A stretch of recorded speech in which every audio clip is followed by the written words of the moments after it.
I don't watch award shows. I gave that up a long time ago. I find them to be self-indulgent. I find them to be somewhat inbred. I find them to be insufferably arrogant from time to time. So I did not watch the Emmys last night. I was instead watching a magnificent National Football League game between the Kansas City Chiefs and the Baltimore Ravens. And it was great. But BB and I have gotten roped in to Ted Lasso.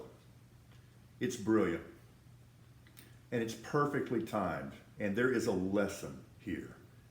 Right now, in a time when we're battling a pandemic for now 19 months, and we have turned biological issues into political partisanship, and we're at each other's throats arguing about what time it is, enter Ted Lasso and think what happened. Surely you would not deny, if you've seen it, how cutting edge it is, how brilliant the humor is, and how incredibly exquisite all the characters are. But there's a lesson here. And I'll even make this analogy.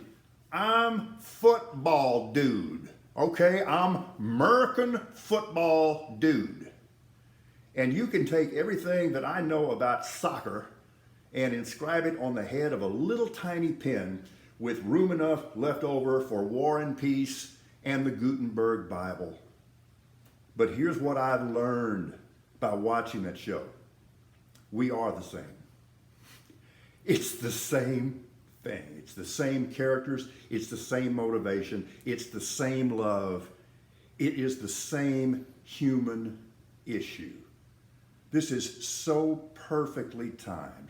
We live in such a cynical time. Ted Lasso's not naive. He knows you better than you know you.